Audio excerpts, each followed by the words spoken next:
Tii Item 494, April 18th, 2020. iOS 13.4.1 and 13.4.5 betas 1 and 2, plus a new iPhone. In this episode, we talk about a new iPhone finally, iOS 13.4.1, iOS 13.4.5 betas 1 and 2, Apple helping fight COVID-19, some rumors, plus listener feedback, and more, all covered in depth starting after the intro. Welcome to Today in iPhone. I like it a lot. Today in iPhone. Hey, Google! Oh, yeah. My beautiful iPhone, which I never have out of my hand and that I do everything with and has become an extension of who I am.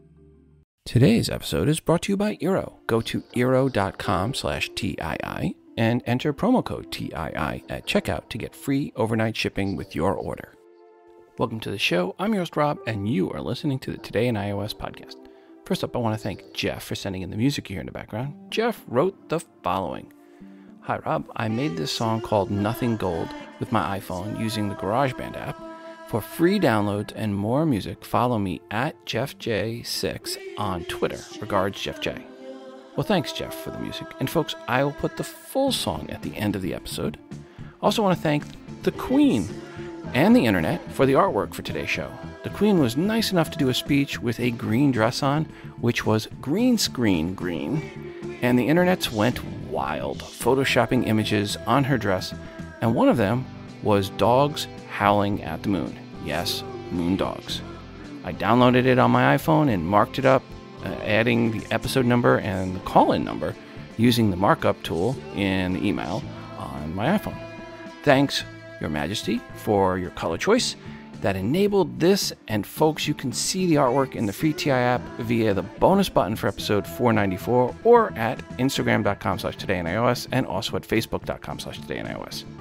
If you have some artwork and or music that you have created on your iOS device that you would like to share with the audience, please email it to me at todayios@gmail.com, and please make sure to include which app or apps you use to create said artwork and or music.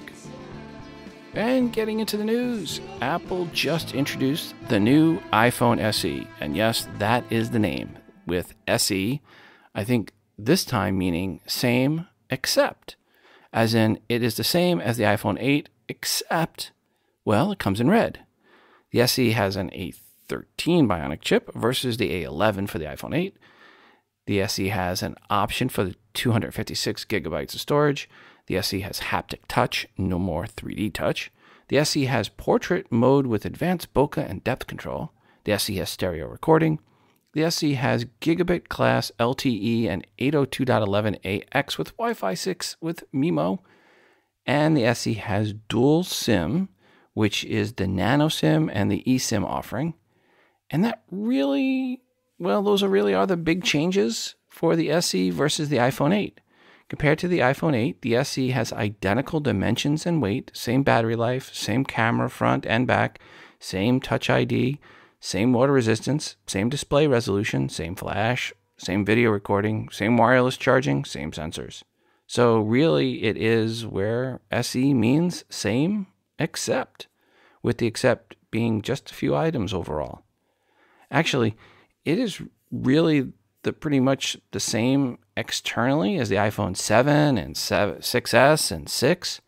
So while they're calling it officially the iPhone SE second generation, Apple could have just as likely and much more accurately called it the iPhone 6, the fifth generation.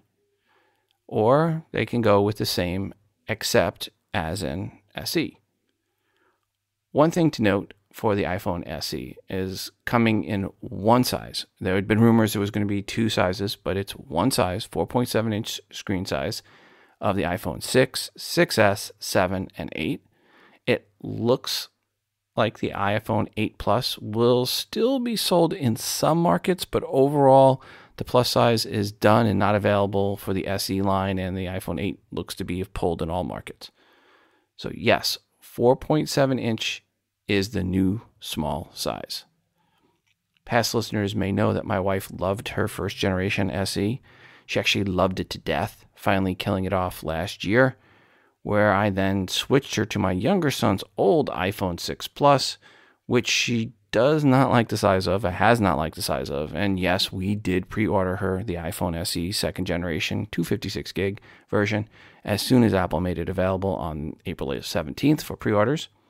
Delivery is scheduled for Friday, April 24th, so the typical 1 week we see for the new iPhone launches. Less than 10 hours later, I went and checked to see where deliveries were, and free delivery was pushed out to May 4th to 6th. And that is true for all versions, red, white, and black, 64, 128, and 256 gig options. There is one big upside to the iPhone SE that Apple will not be talking about anytime, probably ever. And that is with the new iPhone SE, it has Touch ID, not Face ID, Touch ID. All iPhone 10s, 11s, require Face ID to unlock, which, does not work or almost never works when you have a face mask on. So the same face mask you must wear when you go out in public in New York State and probably in most places for the next few months and maybe a year. So with the iPhone SE, you can unlock your iPhone without having to pull down or take off your mask or training it to unlock with your mask on, which means it probably won't work anymore when your mask's off. Apple really needs to add face mask and no face mask profiles for the iPhone with Face ID. But until then, if you want an iPhone with the A13 Bionic chip and Touch ID, then the iPhone SE 2nd Gen is your choice. Actually, another big upside for the iPhone SE is price. For the same processor that is in the iPhone 11s, you get the SE for $399 at 64, not enough gigabyte version, versus $699 for the iPhone 11 at the same level of storage. So you're saving $300. That's huge right now around the world. The 128 almost enough gigabyte version is $449, and the 256, that's the right amount, gigabyte version is $549. And here's some feedback on the SE from listeners. Hi, Rob. As a personal and corporate user of the iPhone SE, I was eagerly awaiting the release of the new SE2.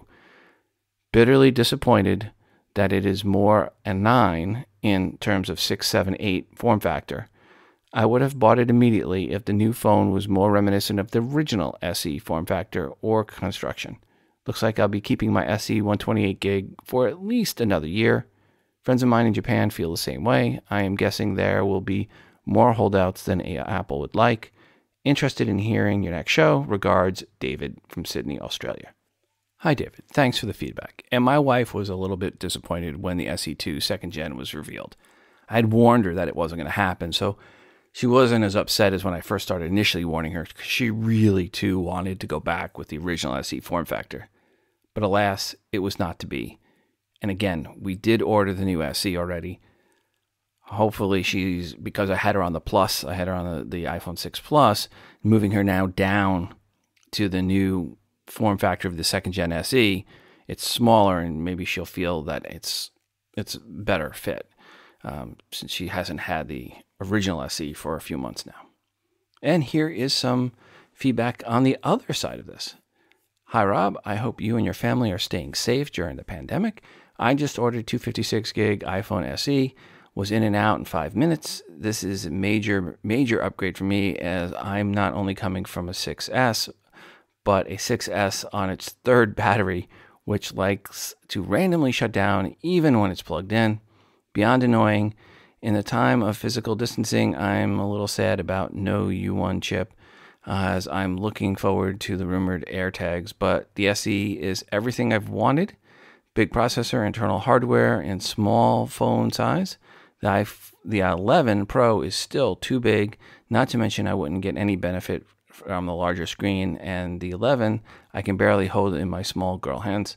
So excited this will also be a nice distraction from life outside. Do you recommend starting new or just transferring? Since I couldn't find the male-to-male lightning cable on Apple's site, I'm hoping my old iPhone will stay alive long enough to make the transfer when the iPhone 256 gig version, I went with the 256 gig version, even though I only used about 100 of my 128 gig storage on the 6S. Mostly music before I got the Apple Music, mainly because I wanted to future-proof. And if I keep this phone for as long as I've had my 6S bought new, it should be worth it. Regards, Chelsea. Well, Chelsea, first off, you made the right choice on the size. Yeah, what I always recommend is look at how much storage you're currently using on your phone as you get ready to upgrade. Double it. So if you're using 100, double that to 200. That's where you're going to be in 3 or 4 years from now. So going with 256 was definitely the right choice in your case. Per starting new or transferring, I like to transfer when you can, but the best way to transfer is to back it up to your computer and then do a sync for the new one off the computer. So if you can, right now, get your iPhone, and get it connected to your computer and sync it up, back it up to your computer, and then you can start the new one where you sync it up to your computer and do a startup from a backup. That would be my recommendation if you can. If you can't do the backup, then just start from scratch. But I personally like, whenever it's possible, to do the full sync, full backup, and then bring the new device in and then set it up off of that older backup. Switching over to OS items, iOS 13.4.1 was released back on April 7th. Hey, that was my son's birthday. Happy birthday, Henry. It was, a double dot update, which means yawn. Not much to see here. From Apple, they did share this, quote, fixes an issue where devices running iOS 13.4 could not participate in FaceTime calls with devices running iOS 9.3.6 and earlier, or OS 10 El Capitan 10.11.6 and earlier. Addresses a bug in setting apps where choosing Bluetooth from the quick action menu on the home screen would fail. Addresses an issue on the iPad Pro 12.9-inch 4th gen and iPad Pro 11-inch 2nd gen, where the flashlight may not have turned on after tapping the flashlight button in the control center or on the lock screen, unquote. In the UK, by the way, replace flashlight with the word torch for the description of the fix. Apple, since the last episode, released iOS 13.4.5 Beta 1 right at the end of March and Beta 2 this past week, with this being a double dot update for both of the betas, obviously. Don't expect much, and ye shall not be disappointed. One new feature I saw listed was the ability to share a direct link to music and Instagram stories. You can also share these stories directly to Facebook. Apple users can now share the music that currently they are listening to via Instagram and Facebook stories, and it automatically generates a vertical image with the album cover, the name of a song, and an animated blurred background that you can share on Instagram stories, and from there you can then share them to Facebook. However, mainly from what I can see, iOS 13.4.5 betas are here for the new iPhone SE 2nd Gen and some bug fixes and optimizations. Apple also released betas for iPad OS 13.4.5, Watch OS 6.2.5, and tvOS 13.4.5. Code in iOS 13.4.5 also seems to indicate that the iPhone SE 2nd Gen will support Car Key, and Car Key will work better with a Touch ID device than one requiring Face ID when you're wearing a face mask, just saying. Hopefully, we'll have more information about Car Key and which cars are going to support it in the near future, but for now, we just know it's some sort of future feature, and we don't know for sure which cars and manufacturers are going to support it. I think BMW so far is the only one that's outright said it. Today's advertiser is longtime sponsor Eero. When I think back to my pre-Eero days, it was days of fast internet and slow and spotty Wi-Fi. The Apple TV in our bedroom was choppy at best. But after I installed my Eero Mesh Network, my house now has the fastest Wi-Fi to go along with super fast internet. And best part, it is fast everywhere in the house. Our Apple TV in the bedroom works great. There is never buffering or stuttering of videos. Eero blankets your whole house in fast, reliable Wi-Fi, eliminating poor coverage, dead spots, and buffering. You'll have a consistently strong signal wherever you need it. And these days, with everyone home and needing some space, it's nice to know I can go anywhere in my house and not just get a connection, but get a fast connection. I was on nextdoor.com this past week and saw a post, and people were asking about the fastest internet and complaining about slow Wi-Fi from the ISP's Wi-Fi box. I said get an Eero Mesh network, which was thanked by the poster and others. And folks, for a limited time, Eero Mesh Wi-Fi starts at just $79. And it just takes minutes to set up your Eero. It plugs right into your router, and you manage it from a dead simple app. The app lets you pause Wi-Fi for dinner, for example, and you can get alerts if any devices attempt to join your network. Eero is the best Wi-Fi I've ever tested. It solved the issues at my house of slow and spotty Wi-Fi. It solved the problems at my parents' house. I gave them one for their whole house coverage, and now it fixed the issue that they used to have with their Ring doorbell. You can get your Wi-Fi issues fixed as fast as tomorrow. Go to Eero.com/TII and enter promo code TII at checkout to get free overnight shipping with your order. That's EERO.com/TII and enter promo code TII at checkout to get your Eero delivered with free overnight shipping. You must use that URL to receive this offer. And again, that's Eero.com/TII, promo code TII. Thanks, Eero, for supporting the show. If you were waiting to order the new Magic Keyboard for your iPad Pro 12.9-inch 3rd or 4th gen, or 11-inch 1st or 2nd gen, well, wait no more. You can order them now. Apple will start shipping the week of the 22nd. Pre-orders started on the 15th. Ordering the evening of the 17th gives you a lead time of April 28th to May 5th for the 11th-inch version, and May 5th to May 12th for the 12.9-inch version. Pricing is $299 for the 11-inch and $349 for the 12.9-inch. If anyone gets one of these, please call in with your review, 206-666-6364, or as the Queen would say, call 206-MOONDOG.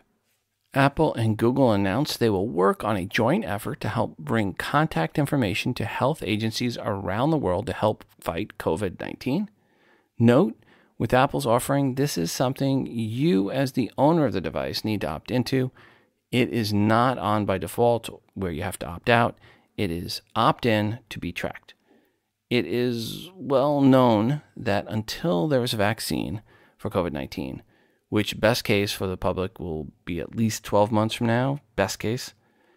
Until that time, it is known that the best strategy is testing and tracking, and then testing those that were exposed to those that tested positive. You will hear the phrase contact tracing quite a bit in the coming months. And that is where the tech tracks who you have been in contact with, and by that it means physically close enough to have caught the virus. Something South Korea did a great job at, and the US, really not at all. And this is where Apple and Google will help, at least on the tech side of the tracking part. For Apple, and this is from Apple's press release, I'm going to read a little bit from here. Quote, first, in May, both companies will release APIs that enable interoperability between Android and iOS devices using apps from public health authorities. These official apps will be available for users to download via their respective app stores. Second, in coming months, Apple and Google will work to enable a broader Bluetooth-based contact tracing platform by building this functionality into the underlying platforms. This is a more robust solution than an API and would allow more individuals to participate if they chose to opt in, as well as enable interaction with a broader ecosystem of apps and government health authorities. Privacy, transparency, and consent are of the utmost importance in this effort, and we look forward to building this functionality in consultation with interested stakeholders.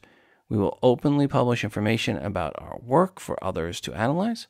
All of us at Apple and Google believe there has never been a more important moment to work together to solve one of the world's most pressing problems.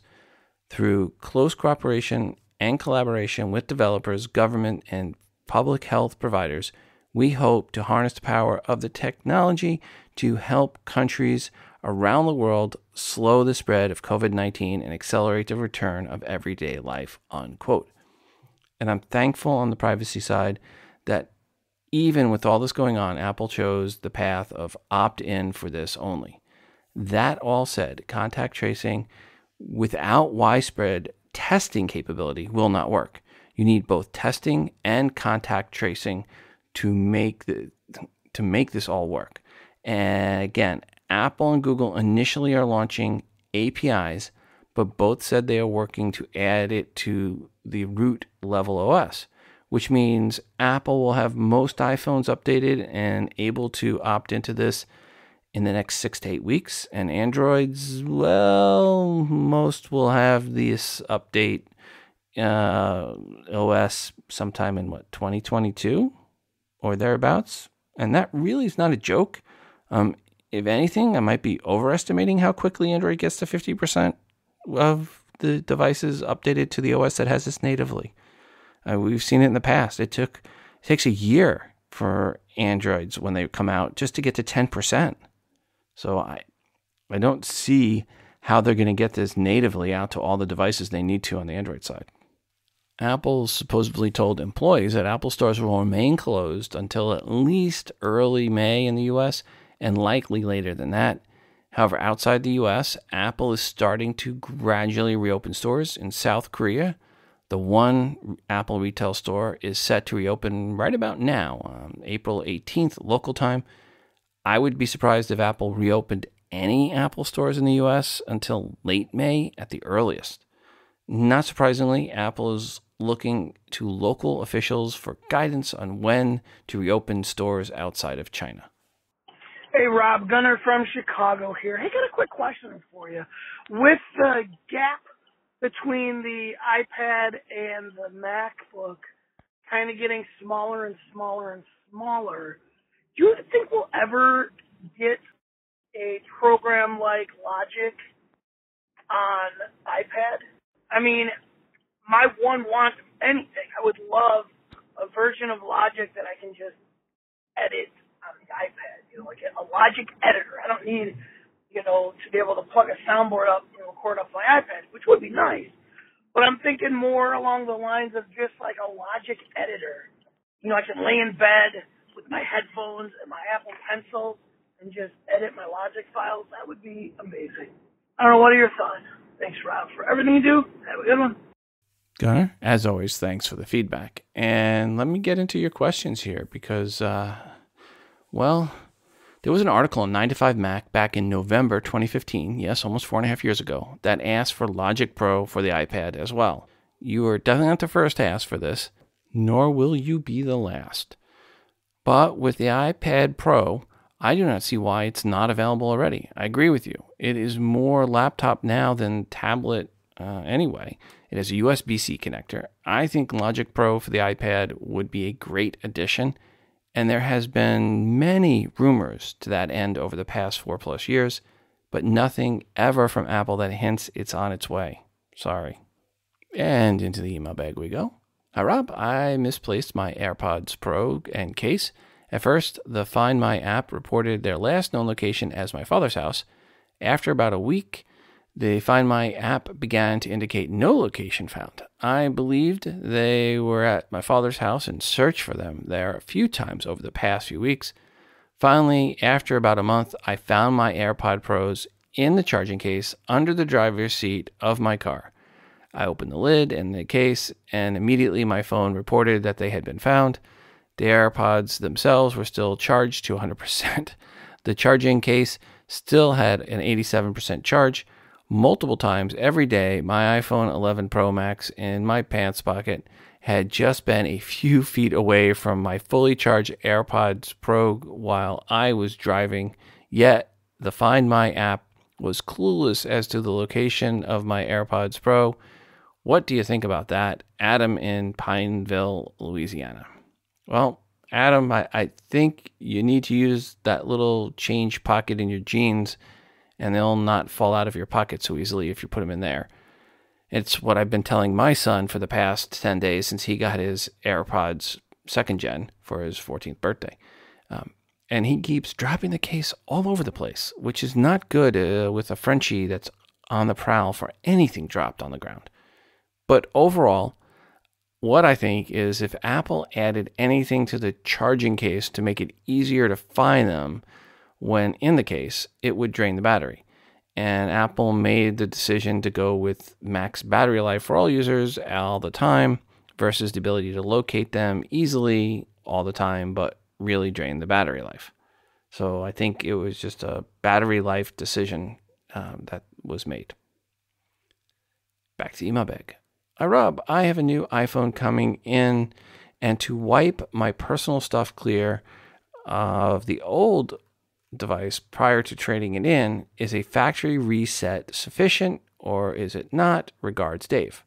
Hi, Dave. What I recommend is go to Settings, App, then General, then Reset, and then choose Erase All Content and Settings. That should clear it out for you. Hi, Rob. I recently bought an Apple Watch Series 3. When I play the podcast on my phone, the podcast displays on the watch. I went into the watch app and turned off audio launch in the wake screen in settings, and it still is displaying the app on my watch. Is this a bug, or do I need to do anything else? Thanks, Aaron in Vermont. Well, Aaron, thanks for the email, and I'm not sure why you would not want the podcast showing when playing. It allows you to pause and restart the episode, skip forward or back, and even change the playback speed and change the volume with the crown. I'm very happy for it to jump up whenever I run a podcast. I rely on that. You can just tap the crown one time to get rid of that screen if it bugs you if you're trying to see what time it is. Send me back an email and let me know why you don't want that screen showing when you play a podcast. You can send any emails. Anyone can send emails, feedback to todayinios@gmail.com, or you can give us a call, as the Queen would say, at 206-MOONDOG. Back to the email bag. Hi, Rob. I got an iPhone XS Max in September 2019. I have had an iPhone ever since the iPhone 3G. I have never had the following problem. My iPhone restarts randomly throughout the day. I could be using it and it will restart, or it can be sitting on my desk, not being used. I've contacted Apple support. I purchased Apple Care just in case, but so far, any of the fixes they have recommended have not worked. I took the iPhone into an authorized Apple repair store. They ran diagnostics on the iPhone and didn't find anything wrong with the iPhone itself. I let them know I had taken the recommended steps provided by Apple support, so they said they would send it to Apple. A week later, I got the iPhone back. I'd been told it had been reinstalled. They had reinstalled the software, but everything with the iPhone is fine. The iPhone has been doing this since December 2019. I keep my iPhone updated with the latest iOS version. I did the updates and that just came out, 13.4, but this morning my phone has started at least 3 times within 20 minutes restarting. It even restarted during this email. Do you have any advice for me or any articles that talk about this type of issue? Thank you. Regards, Andrew Perez. Andrew, I'm going to take a wild guess and say that you've got a bad connection on your logic board somewhere. That would be my guess. And it's an intermittent connection, and as it heats up, it causes that connection to disconnect and causes your phone to restart. That would be my guess. Or it could just even be a loose connection cable on the power supply with something in there, something didn't get soldered right, or one of the cables didn't get seated right, and it's intermittent, and that's why they're not seeing it. And they really should just replace your device and give you a new device in that situation. Unfortunately, you're going to have to wait until the Apple stores open back up before you can do anything about this. So good luck. Hopefully, Apple stores will open up here in the next month or so, and you'll be able to bring your device in and hopefully get it replaced. Into the rumor mill we go. There are supposed leaks of CAD drawings of the iPhone 12 Pro Max, which is what we're guessing it'll be called. These go along with other rumors that the iPhone's edges will be similar to the new iPad Pros and the old iPhone 4, 4S, 5, 5S, and original SE design. A nice flat edge versus the current curved edges we have had since the iPhone 6. There will be less of a bezel, allowing for a 6.7-inch screen up from the current 6.5-inch screen. One new rumor is about a smart connector on the device. Per the camera on the back, The camera bump will look similar to the iPad Pro's, the new iPad Pro's camera bump, except it will have 3 lenses like the current iPhone 11 Pros with a flash in the center and the LiDAR sensor in the lower right. So basically, it'll be cameras at 10 o'clock, 2 o'clock, 8 o'clock, LiDAR sensor at 4 o'clock, and the center is the flash. No mention of where the mics would go, but previous rumors had 2 mics at the 12 and 6 o'clock locations. Per the cameras, there is supposed to be sensor shift stabilization that will support 5-axis correction, giving even clearer photos as you move around. Other rumors said that those camera sensors would be bigger than in the past, allowing for even better low-light photography. Per the iPad 12 Pro Max being 5G, yes, that seems to be what all the rumors are pointing to, especially with the new and larger antenna lines that are shown in that CAD drawing. So it really does look like this will be a 5G device. Per the launch of this, originally it was going to be scheduled for the September launch, but a lot of rumors right now are saying there's no way Apple can launch at that point with everything going on with COVID-19. Best case scenario is a December launch, and it'll be a muted launch at best with limited supply. So maybe we'll get lucky and we'll get a launch before Christmas, but it could be that the iPhone 12 Pro Max or whatever the iPhone 12s or next generation iPhones are going to be called are going to be really iPhones 2021 rather than iPhones 2020. Hi, Rob. This is Jason Collin. I just had a question. I have the iPhone XS Max and the iPad Pro 3rd Gen 12.9 inch, and after 3 phone calls with Apple support between both devices, I turned off the auto shift to where it adjusts the brightness, and they walked me through and told me how to do it, and they told me that it would also stop doing it. And yet here it is 4 months later, and they both still do it, and it makes me want to check the... Just to clarify, what he's talking about happening is that his iPhone brightness keeps dimming down. It keeps going darker and darker and darker, and he can't get the brightness up. It won't stay up. Check them off a bridge. It's so frustrating, I can't even use them. Is there any help that anybody might have about this? Because it seriously has me debating whether or not to stick with this iOS stuff. If you can't turn off the things, it's like they're forcing them on you. I don't know. Just give me a call or let me know. Talk to you later. Bye. Hi, Rob. This is Jason calling you back. Just wanted to tell you I did find a temporary solution, all but annoying. I have a Maglite flashlight that I just turn on and I set on the sensors. So that way the phone thinks it's constantly in bright light, and that at least keeps my screen from dimming. So I would really appreciate a better option, if at all possible. But I hope your next episode comes out sooner than later. Thank you, sir. Bye. Hi, Rob. This is Jason calling you back about my issue with the auto adjust on the brightness. I did figure out how to turn it off, but now it is in settings, accessibility, display, and then it's there now. So anyways, I did find the solution finally, but I hope you do have a show soon. Thanks again for all you do. Bye. Jason, sorry I didn't get to those when they first came in, but you found the solution by the time I was going to get back to you. But we actually went over this back on episode 484, and that was when we were going over iOS 13 and what changed, and that the auto brightness had moved over there to the accessibility.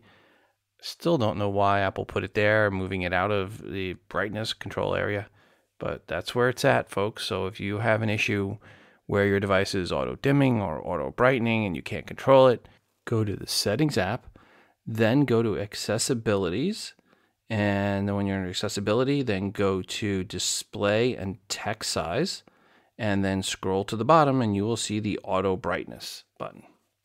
Back to the email bag. Hi, Rob. Family obligations have taken most of my time for the last couple of years, so I haven't kept up with all the features Apple has been making.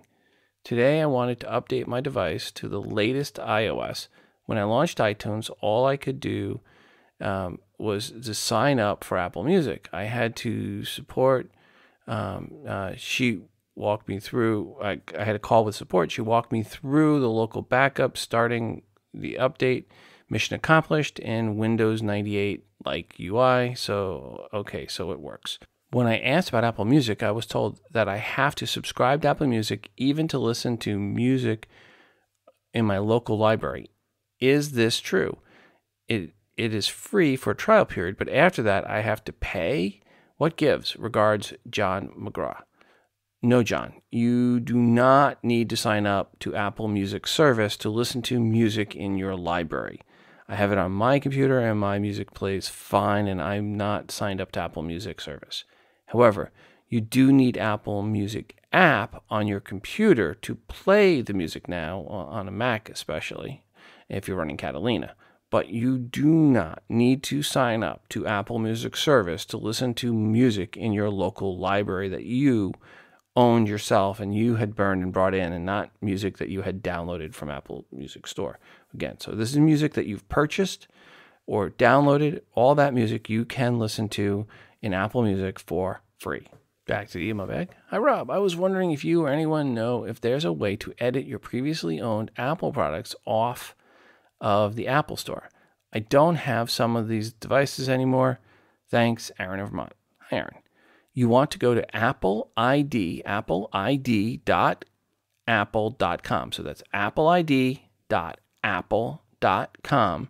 Sign into your Apple ID there. Then find the item in the list of devices. Click on the device you want to remove and choose Remove from Account. It's important to choose Remove from Account. You get a pop-up that asks if you want to remove this device with a warning, quote, after you remove this iPhone or whatever device it is, it will no longer be able to approve new devices or use iCloud and other Apple services until you sign in again on that device, unquote. Just click on remove this iPhone, iPad, or device per what you are removing, and that really is it.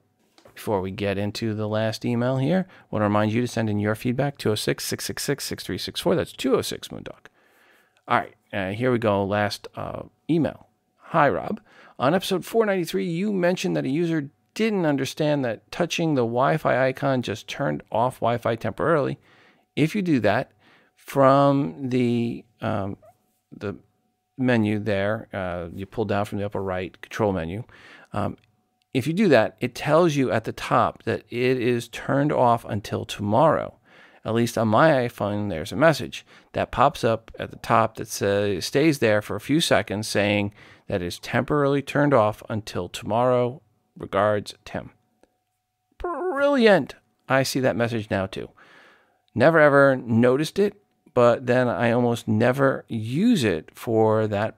So problem solved, or at least mystery solved. So again, if you pull down on the control menu from the upper right and you tap on Wi-Fi, you get a little message that says that's turned off until tomorrow. So Tim, thank you for pointing that out.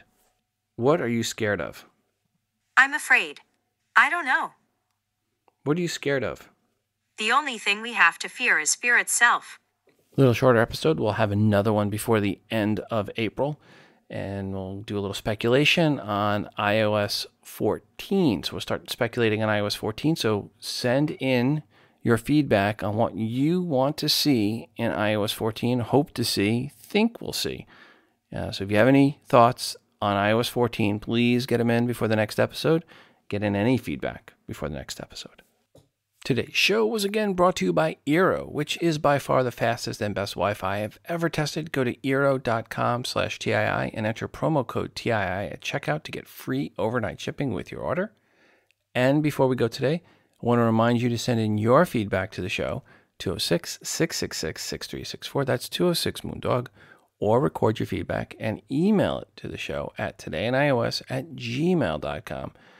The feedback can be a question or comment for something someone said on this episode, or it could be a question or rant about something else, an app or product review, or your favorite Apple TV show.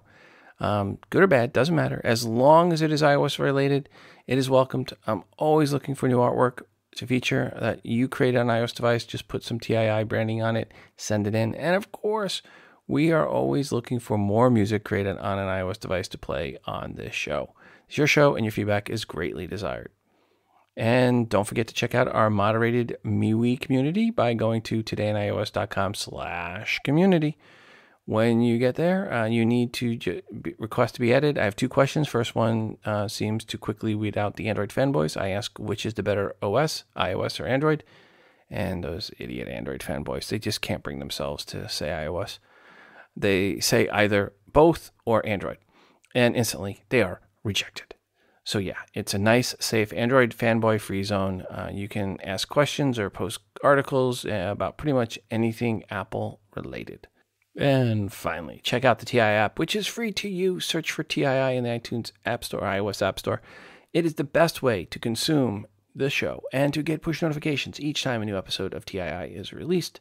It is fully voiceover friendly, of course. Please go right now and download the Tii app to get the update. Until the next time, I'm your host, Rob, reminding you to social distance responsibly. This show is hosted on Libsyn.com and part of the Libsyn Media Network. If you are looking for podcast hosting, go to Libsyn.com. That is Libsyn.com for hosting for your podcast and creation of your own smartphone app. The Today in iOS podcast can be found everywhere you listen to podcasts. That includes Apple Podcasts, Spotify, Pandora, Overcast, Stitcher, and everywhere else you listen to audio.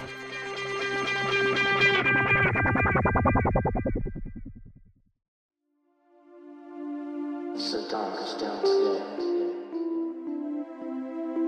Nothing can stay.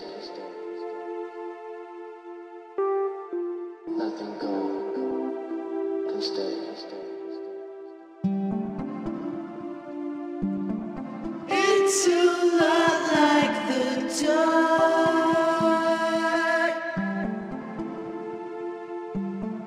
beaming straight from your heart.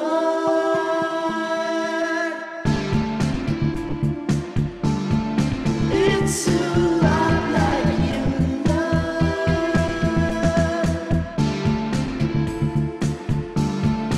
When we push and we shove,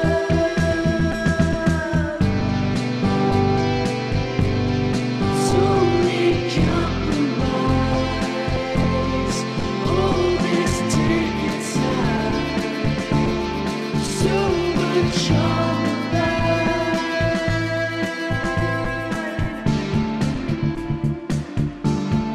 It's a lot like the dark,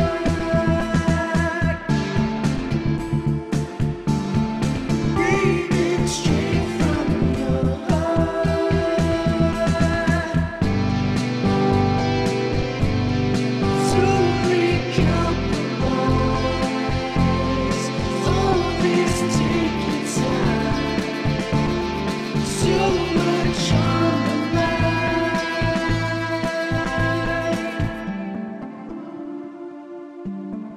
It's a lot like your love. It's only compromise. All this taking time, so much on the line.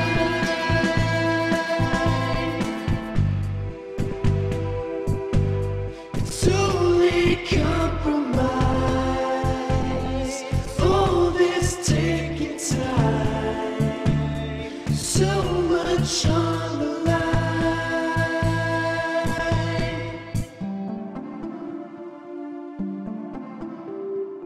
So dark is down today.